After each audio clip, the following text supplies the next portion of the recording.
Well, now, there's only one man alive in the world today who ever served as a submarine commander from the very beginning to the end of the Second World War. So horrendous was the death toll in submarines, of course. He's Commander Bill King. He lives in Oranmore and County Galway, and is a man with an extraordinary life story to tell, absolutely packed with adventure. Because apart from his exploits in submarines, he has sailed yachts single-handed around the world. He's the author of several books, and now in his 90s, he still has something of a taste for adventure and likes to walk mountains.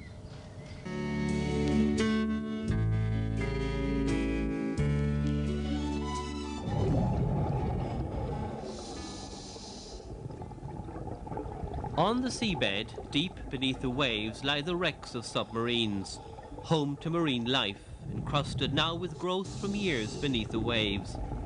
The German U-260 sunk off Glandore in West Cork, testimony to how dangerous these vessels were, home now only to fish and other denizens of the deep. Submarine crews from all of the countries involved died in big numbers during World War II. In fact, there was only one submarine commander in either the German or British navies who survived the entire war, an Irishman from County Galway who never wanted to serve on submarines. I was not a volunteer for submarines.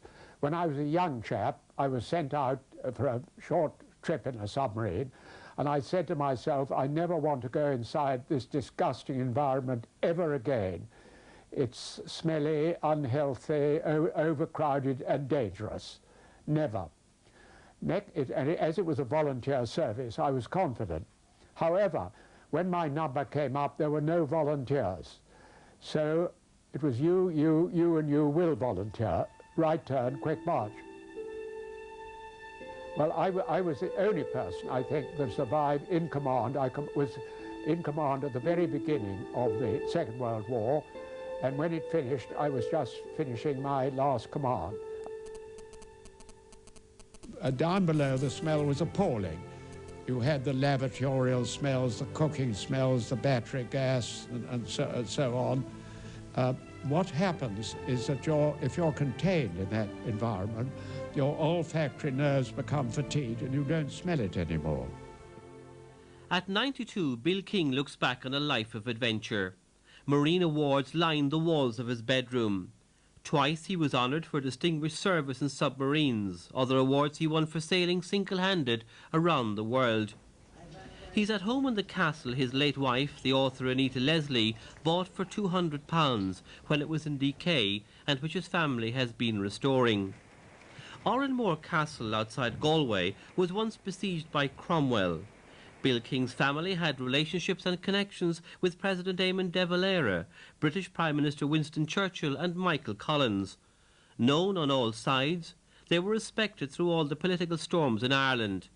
But his Anglo-Irish background meant service in the Royal Navy was expected during World War II. However, the reality of life in submarines was far from the heroic celluloid images. It's not what I call a heroic sort of surroundings, like, say, a cavalry charge or a destroyer rushing. You're down below, cramped, gasping for breath, with depth charges thundering around, that sort of stuff. It's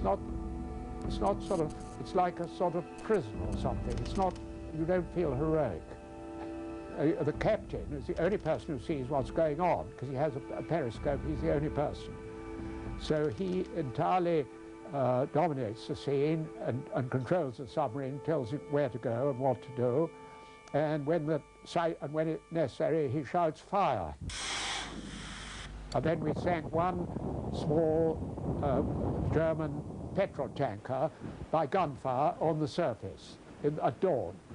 We were on the surface, chased them, and told them to stop. They wouldn't stop. Put a round across their bows. They wouldn't stop. Put a round into their bows, and they went up bank because they were carrying aviation spirit. Away from World War II and away from submarines, he still couldn't stay away from the sea, and sailed the appropriately named Galway Blazer single-handedly around the world, despite the attentions of a great white shark.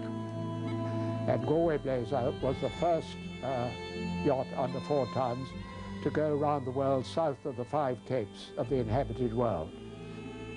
I meant to do it all in one, but the great white shark thought otherwise and rammed me, put a hole in the bottom of the boat. There was an awful bang, and I could see the blue water through the bottom of the boat. And that's the time to ring up God. There being no immediate answer, Bill King had to make his own repairs and eventually made it around the world.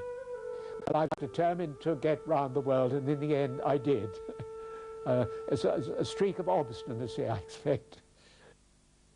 Bill King has recalled his seafaring life in several books, and at 92 still walks mountains, travels the world, and his main wish is to be active to the end.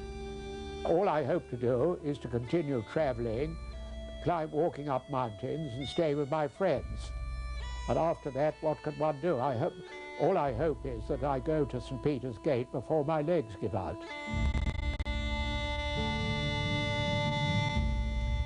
Literally crowded with adventure. And that ends the programme for this evening. Do join us again at the same time on Monday next, when we'll begin Wexford to meet a couple who've been married for 69 years. We'll be seeing something of a programme of exercise aimed at the elderly, and we'll be heading west to Mayo, to the country's only fjord, Killary Harbour. Join us for all of that. Until then, from the Gap of Downlow near Killarney, from all of us and your nationwide team, a very good evening to you.